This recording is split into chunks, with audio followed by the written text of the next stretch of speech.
गले पे पाम रे भैया दे सीढ़ियन पे पाम रे भमर गलन पे पाम रे धर सीढ़ियन पे धीरे धीरे रानी चली भाई धर सीढ़ियन पे पाम रे धर सीढ़ियन पे रानी पहुंची छज्जा पे सैया को बिठाई दियो आज गोरी ने प्रीतम को बिठाई दियो आज रानी ने दुल्हा को बिठाई दियो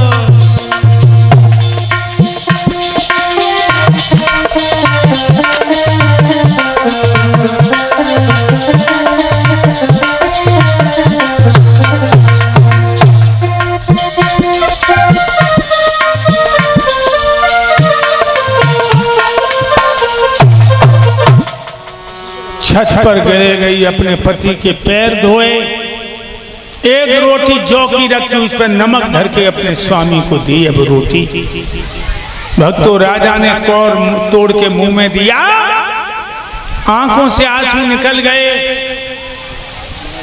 रानी ने चादर से आंसू पहुंचे कहा नाथ तुम काहे को रो रहे रोने को हमें काफी महाराज कहने लगे पूरी रात समझाया था तुम नहीं मानी दूसरी शादी करवाई अब शीशा में चेहरा देखो जो चांद की तरह दमकता था बिल्कुल बुझ गया रानी कहने लगी पिया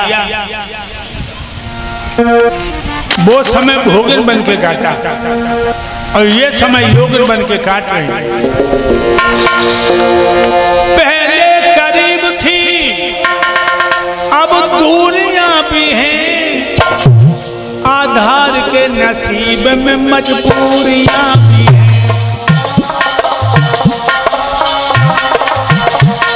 आधार के नसीब में मजबूरियां भी हैं आधार के नसीब में मजबूरियां भी हैं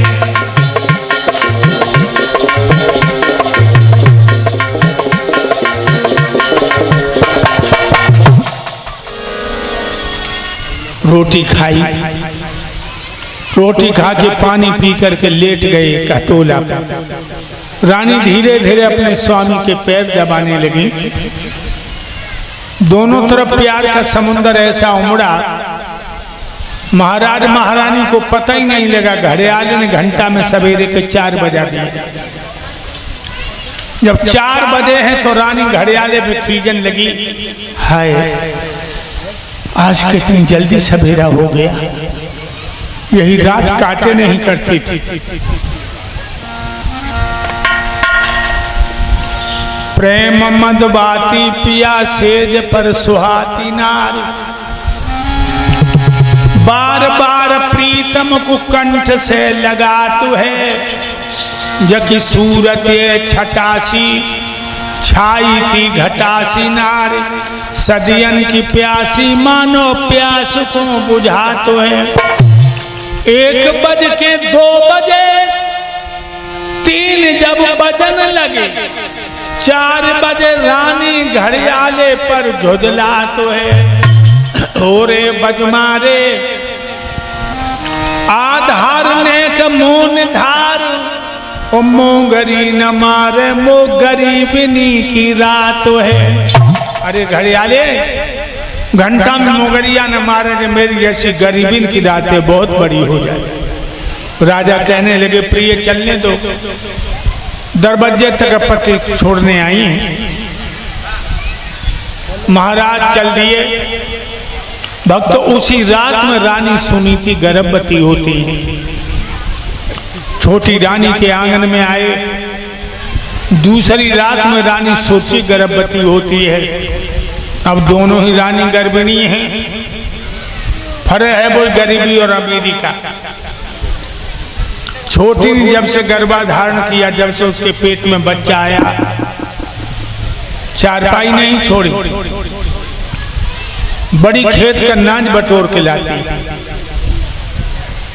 छोटी के लिए सुंदर भोजन दासियां देती हैं, बड़ी को शाम को जौ की रोटी नमक से नसीब होती है। 9 महीने हुए, सवेरे 4 बजे बड़ी रानी ने पुत्र को जन्म दिया और शाम को 4 बजे छोटी रानी ने पुत्र को जन्म दिया। दोनों की खबर साथ साथ पहुंची। राजा बड़े प्रसन्न हुए, चतुर्ज्योतिषी बुलाकर दोनों बच्चों का नामकरण संस्कार करवाया। चतुर्ज्योतिषी कहने लगे, हे राजा उत्तानपाद, छोटी रानी ने शाम को 4 बजे पुत्र को जन्म दिया, इसका नाम है उत्तम, और बड़ी रानी सुबह 4 बजे पुत्र को जन्म दिया है, इसका नाम है ध्रुव। ध्रुव का अर्थ अटक जा अड़ जा, जहां से जो मस न खाए। दोनों बच्चे धीरे धीरे बड़े होने लगे, 5-5 साल के हो गए।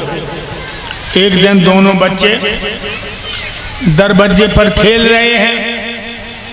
राजा उत्तानपाद आए, दोनों बच्चे गोद की तरफ झपटे। राजा ने बड़े बेटा ध्रुव को गोद में ले लिया, छोटे की उंगलियां पकड़ी। छोटी रानी के आंगन में पलंग पड़ा था, पलंग पे बैठ गए। ध्रुव गोद में, उत्तम खड़े हैं। तब तक मौसी ने जो देखा, मानो शरीर में पेट्रोल डाल के आग लगा दी। क्या किया उसने? ध्रुव को उठा के जमीन पे पटक दिया और कहने लगी, अरे अभागे, तूने पूर्व जन्म में भजन नहीं किया, इसलिए उसकी कोख से पैदा हुआ। भजन किया होता तो मेरी कोख से पैदा होता। ध्रुव रोते हुए चले। मैया सुनीति ने ध्रुव को छाती से लगा लिया। कहिए बेटा। ध्रुव कहने लगे, मैया, हम और उत्तम भैया दरवाजे पर खेल रहे थे, पिताजी ने गोद में ले लिया, मौसी ने उठा के जमीन पर पटक दिया। कई शब्द तेरी बुराई में कहे। उसने कहा, तूने पूर्व जन्म में भजन नहीं किया।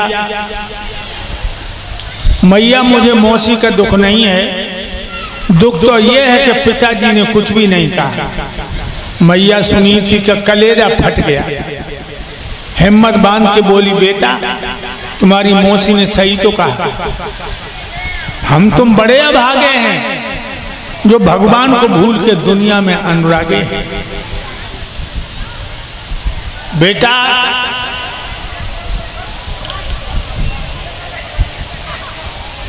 जब तुम सियाने हो जाओ तो जंगल में भजन करने जाना, तुम्हारे राम तुम्हें मिलेंगे। ध्रुव कहने लगे, मैया, मैं सियाना हो चुका, अगर ध्रुव हूं तो ध्रुव ही बन के रहूंगा। मां, तुम मुझे जंगल में जाने की इजाजत दे दो, मैं अपने राम को 6 महीने के अंदर अंदर ढूंढ के लाऊंगा। मां कहने लगी, बेटा, तेरी बाली उम्र है, जंगल में बड़े बड़े हिंसक जीव हैं, शेर, भेड़िया, बंदर, भालू, अजगर, चीते, कोई तेरा भक्षण कर लेगा। ध्रुव जी कहने लगे, मैया, अगर मेरे मांस से किसी जानवर के पेट की आग बुझ जाएगी तो मैं धन्य हो गया। मुझे जंगल में जाने की इजाजत दे दो मां। हट देख के अब कुंवर की गद गद शिथिल बाणी भई, इच्छाओ पूर्ण लाडले आशीष दे आज्ञा दई। मोह निठुर मैया को कन्हैया, दरस फिर मोह दीजिए। सब छोड़ खट के जगत के तू भजन बन में कीजिए। जाओ बेटा। ध्रुव जी ने नन्हे नन्हे हाथों से मां के पैर छुए, गली में आ गया। राजा को पता लगा है कि ध्रुव जंगल में जा रहा है। उसने पूरे राज्य का भी लोभ दे दिया, लेकिन ध्रुव नहीं लौटे। लोगों, ये लगन, ये विश्वास है आशा जीव को परमात्मा तक ले जाती है। ध्रुव जी आगे बढ़े हैं, जंगल में प्रविष्ट हुए, देव ऋषि नारद मिल गए, कहने लगे ये लड़के कहाँ जा रहा है, का रास्ता भूल गया। ध्रुव जी कहने लगे मेरी माँ ने भेजा है, मैं अपने राम से मिलने जा रहा हूं। देव ऋषि कहने लगे तेरी माँ है पत्थर दिल, या जंगल में बड़े बड़े हिंसक जीव हैं, राम तो नहीं मिलेगा, रामपुर पहुंच जाएगा, कोई शेर का झटका लगा। तो कहने लगे ध्रुव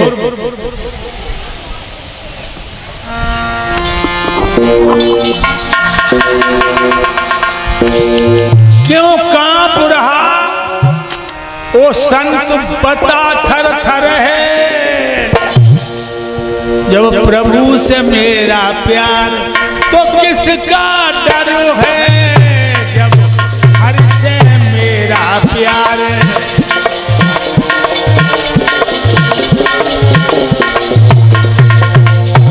देखो कितना विश्वास है 5 वर्ष के बच्चे को। होना चाहिए पर प्यार प्रभु से सच्चा, होना चाहिए पर प्यार प्रभु से सच्चा, पक्का हो बिल्कुल हो जरा भी कच्चा। दुनिया में फिर ये कौन मर्द का बच्चा, जो ऐसे भक्त को तंत्र दे सके दच्चा।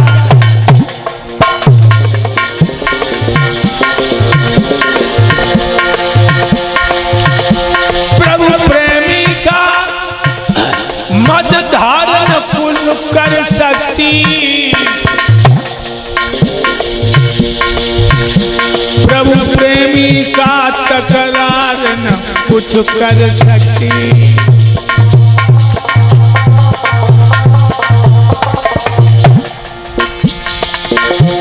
प्रभु प्रेमी का तलवार न कुछ कर सकती,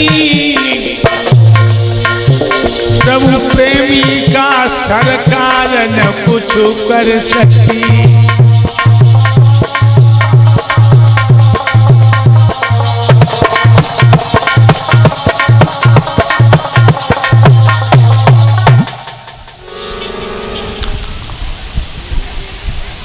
नारद समझ गए, परिपक्व है ये। कहने लगे बस तुम राम से मिलने आए हो, कोई गुरु बनाया? कहने लगे मैं तो माँ को ही गुरु मानता हूं। देवर्षि बोले माँ गुरु है, लेकिन तुम्हें सतगुरु की जरूरत है प्रभु से मिलने के लिए। कहने लगे महाराज आप ही हमें दीक्षा दे दो। देवर्षि ने उसी समय ध्रुव को 12 मंत्र दिया है, 12 अक्षरों का मंत्र। ओम नमो भगवते वासुदेवाय, और कहा जाओ कालिंदी नदी के किनारे कैंथ का वृक्ष खड़ा है, भाई वृक्ष के नीचे बैठ के भजन करो, प्रभु मिलेंगे। ध्रुव देवर्षि को प्रणाम करते हैं और कैंथ के नीचे आकर के, कैंथ के वृक्ष के नीचे यमुना के किनारे पद्मासन लगा के बैठ गए। उसी 12 मंत्र का जाप करते करते 3 दिन हो गए। 3 दिन बाद ध्रुव जी की आंखें खुली हैं, भूख लगी, कैंथ पका हुआ पड़ा था। मेरे भाइयों, फोड़ के गूदा खा के 2 अंजुल पानी पिया। फिर भजन करने को बैठ गए। ये दूसरा आसन 25 दिन का लगा। 25 दिन बाद ध्रुव जी की आंखें खुली तो कैंथ के पत्ता पीस कर फंकी लगा के पानी पिया। फिर बैठ गए। अब की दांत 2 महीने का आसन लगा। 2 महीने बाद जब ध्रुव जी के नेत्र खुले, वायु का आहार किया, श्वास खींची और वायु को रोक दिया। एक पैर पे खड़े हो गए, ऊर्ध बाहु ऊपर को भुजाएं खिसते खिसते ध्रुव एक अंगूठा पे खड़े हो गए। अब तो देवराज इंद्र का इंद्रासन हिलने लगा। नारद को पूछा, देव ऋषि मेरा सिंहासन कांप रहा है। कहने लगे, देव ऋषि उत्तानपाद अयोध्या के राजा का पुत्र ध्रुव तपस्या कर रहा है। इंद्र ने फौरन अप्सराएं बुलाई, रंभा और वशी, मेनका, शीला, साधना, और कहा कि आओ तुम बच्चे की तपस्या को खंडित कर दो। अप्सराएं चली, जहां ध्रुव ऊर्ध्वा ऊपर को भुजाएं किए हुए पहुंच गई, तांडव करने लगी, अपनी माया फैलाने लगी। लेकिन ध्रुव की आत्मा परमात्मा में अद्वैत है। आखिर को कोशिश कर करके हार गई और लौट गई। तो ध्रुव ने क्या किया?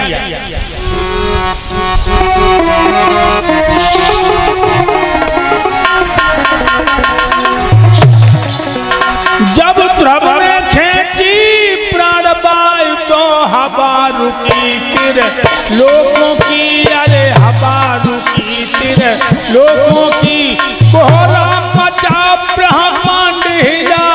ओ राधे कोहरा मचा ब्रह्मांड हिला, दम घुटने लगी है प्राणियों की, दम घुटने